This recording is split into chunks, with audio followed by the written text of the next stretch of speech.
Yes. Okay. Okay. Hi, Ryan. Hi, Fanny. How are you feeling today? About the same as last week. Not really feeling great, but I'm here. Yeah, it's good to see you. I'm glad you came in today. Thank you. Yeah, so in our last session, we completed an assessment, Mhm. and the assessment was to determine your level of your mood, how you're feeling. It's giving me information um, to see if there's some depression and something underlying there that we can talk about. So Yeah. today we're just going to go over these results and hopefully I can get a better idea of what you're going through and how we can I can support you a little better in feeling better. Does Yeah, that okay? for sure. Yeah. Okay. So we'll just go through this. I'm just gonna focus on some things that stood out to me. Maybe you can give me a little more insight on what that means for you. Okay. Hmm. So one of the things that stood out is that you marked um you're feeling that the future is hopeless and that things cannot improve. Tell me a little bit about that. Yeah. I just got laid off. Um, so not fired for anything that I did necessarily, but just, downsizing. So that, kind of made me feel like, okay, well, I knew some things out of my control, but this is ridiculous. Like I worked really hard to get in the position I'm at. And the fact that I'm getting punished because some company thinks I'm not worth it. It's like, well, now everything else is just like, why would I even try? Right? Mhm. Well, that's a hard thing to go through. It's losing your job. Yeah, yeah. There's a grieving process to that, to having a loss. How long were you there? As if maybe like 4 years. So I started pretty young. Mhm. Um, but still, it's I was there for 4 years. There's some people there who were there for shorter, and because they're in a different position, they get to stay. But Yeah, you know, I'm just a number. So. yeah. So you said things cannot improve. That's a part of the answer. Have you attempted to look for another job or? Um, just out of survival, yeah. Not because I want to get my my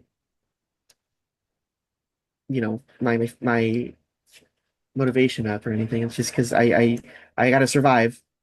Um, there are thoughts in the past where I've been like, like what's even the point? I might as well just lay down and die. But I don't really feel like that anymore. I mean, we've talked about that. Like maybe now and then for something really difficult, I say, "Oh God, I wish I was dead." But I don't really like. I don't mean it as much as like that anymore. It's more so like I gotta vent out how I'm feeling, Mhm. as extreme as it may be. Yeah. But yeah, I am looking for a job. Um, I am putting myself out there, but no one's gotten back to me. Yeah, so I'm just curious when those thoughts come into your mind about like I just want to die.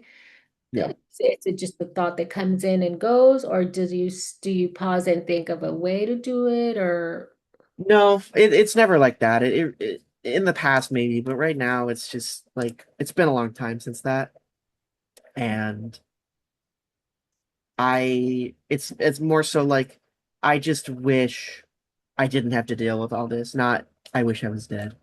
yeah, Um, okay, okay, that's a hard thing to go through. So yeah, can see how that can be weighing heavy on you. Being there for 4 years and you enjoyed your job, and then being laid off due to downsizing, that could be a hard weight to carry. So, yeah, for sure. and then the next thing here, You used to be able to cry, but you can't even cry even though you want to. Tell me a little bit about that. Yeah, I'd say it's just difficult. Because I can feel the way that I feel, right? But actually crying is just it's difficult. Mm. Um, I don't really know how to describe it. It's like I want to and I feel it behind my eyes, but it just never happens. And I think it's just I'm just so used to feeling this way that it's my body's like, why even waste it? Why even waste the tears? Mm. Um, yeah, it's there's a lot of times where I'd love to cry and I just can't, and I just have to I almost get frustrated with the fact. That you can't cry. Yeah. Mhm. Yeah. You said your body just something feels different in your body. Can you, I don't think I got that part. When you feel like crying, you feel it in your body? I like I said, like it just feels frustrating. Like I feel like something's wrong with my body now versus something is wrong with just my head. As to why I'm like feeling so hopeless. Now Mm. it feels like it's expanded to my body, where it's like now my brain is so messed up that my body's with it now. Yeah. Like I can't even cry. That's how bad it is. Mm-hmm. Okay. Well, I think, one thing we can do in maybe when, after we go over this questionnaire, is think about like some techniques to help you be more attuned with yourself and your space. Some of those can be grounding techniques. There's meditation, also techniques to help you regulating yourself, your body, so that you're more attuned to what you're feeling. And maybe that'll help you um, relax your body a little bit or put it more at ease. Um, Sure. Especially with the breathing and meditation, that helps a lot with that. Um, have you tried listening to maybe music? Sometimes music evokes emotions. And if you allow yourself, once you start meditating and, having those breathing exercises, if you allow yourself to feel those emotions and then, give yourself permission to cry and to feel those emotions so that tears can flow. Yeah. It's yeah, it's not necessarily like giving myself permission, I would say. It's more so just I physically can't. Like something is in my head, whether it's conscious or not, I just won't. I can't cry. It's not that I don't want to. It's not that I think, oh, I don't deserve to cry because I know what I'm going through is hard. I'm not going to say like, oh, other people have it harder because like sure, but I have it hard too, right? As for the music, I listen to music, but not really in like a soothing way, I guess. Like how you're talking about it, where it's like when I'm sad, I'll listen to music, but not because I want. I think with the goal of feeling better, it's more so like I need to get my mind off of things. So yeah, Yeah. I'd be willing to try that. It sounds like maybe there's some kind of block there. And Yeah, for sure. yeah, okay, we can work on that. Um, one thing you mentioned, you're worrying about looking old or unattractive. Yeah, I would say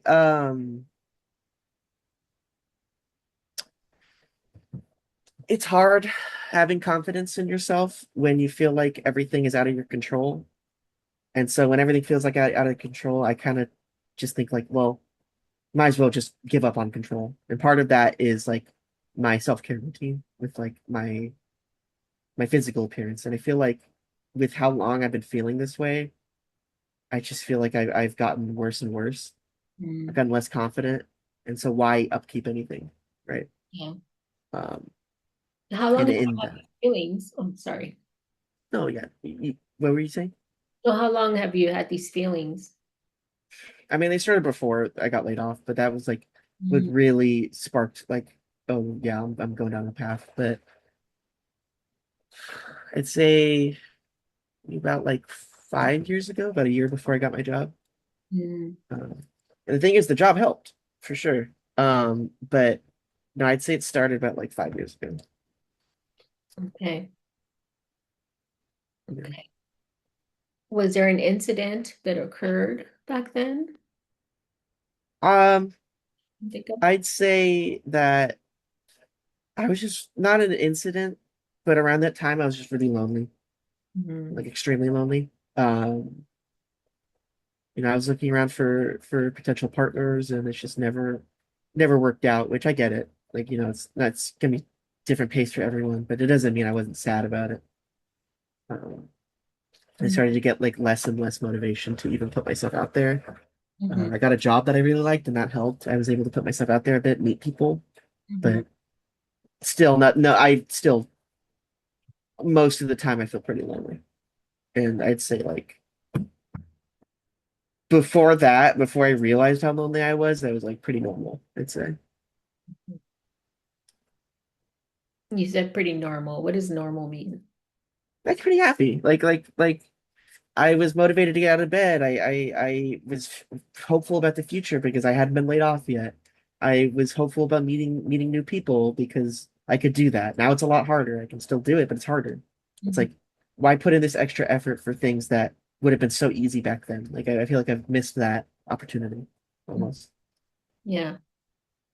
I'm curious about your social support. What kind of social support do you have? That like people who like I can go to for help. Yeah, Um, I family. mean my parents. I live with my parents. Um, I have friends. I don't get to see them as often because they all have jobs.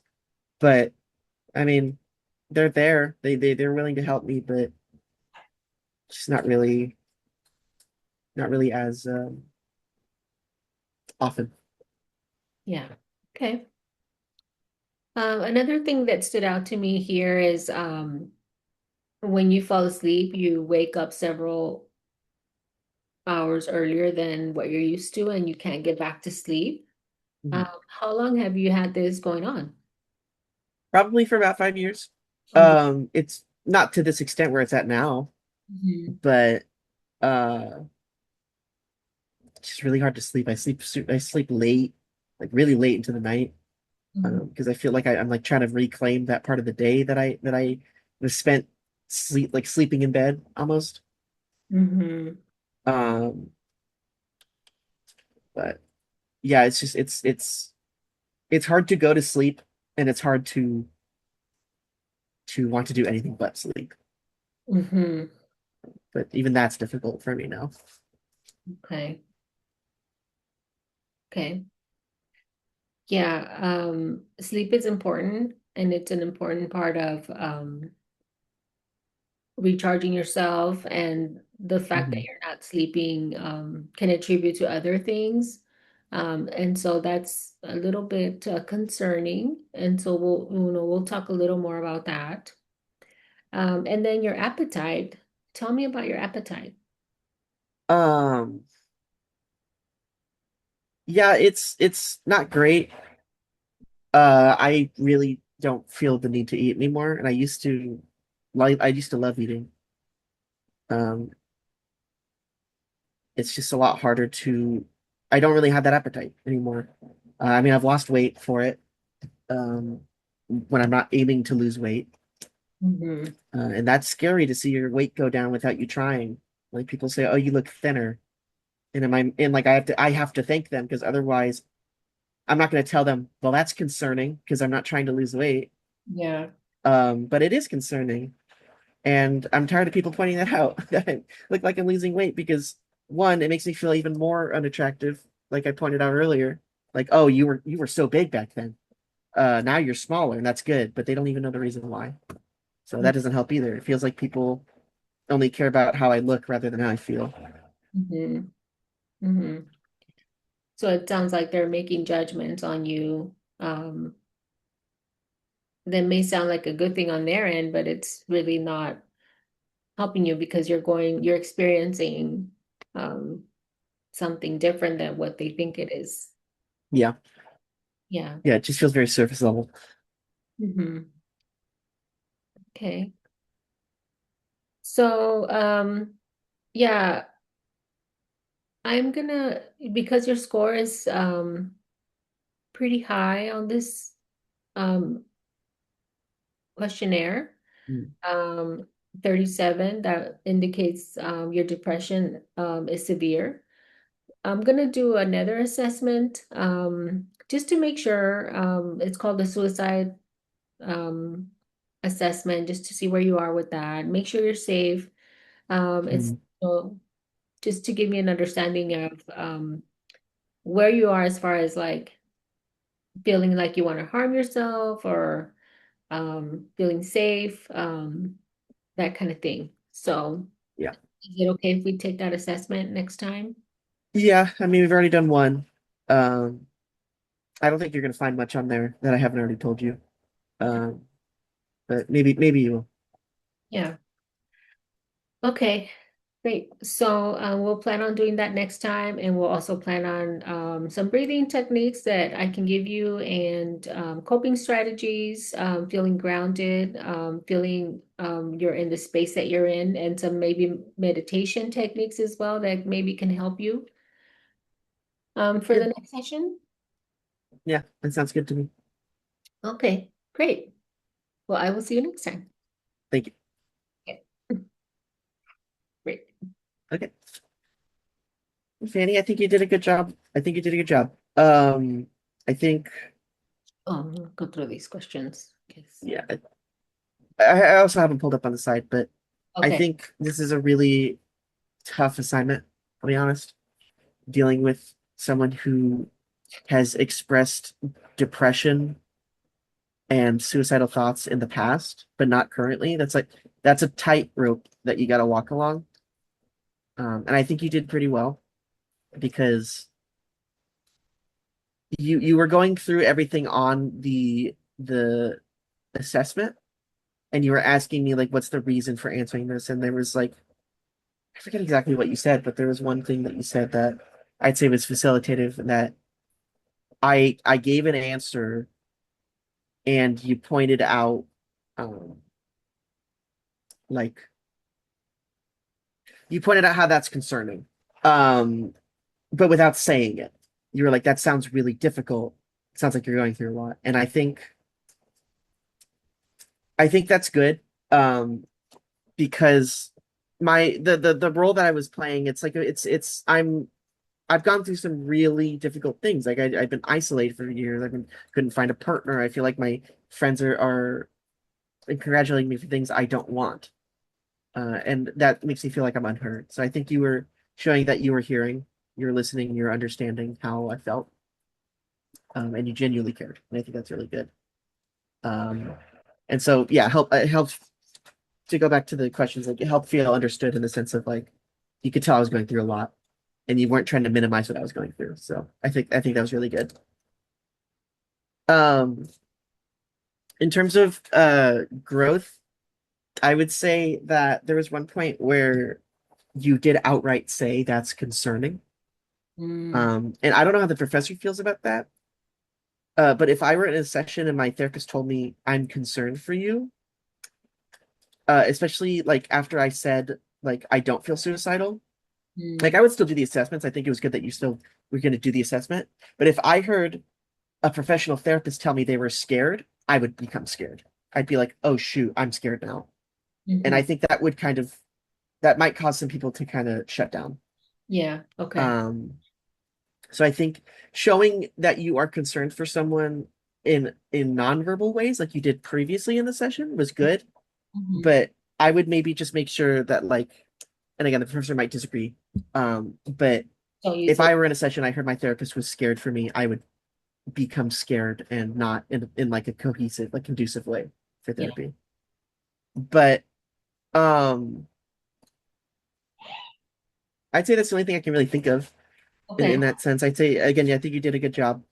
I just whatever the counselor, the professor thinks about that, I would just Hmm. I'd like to know what they say. So Okay. yeah, Yeah. yeah, thank you. Okay.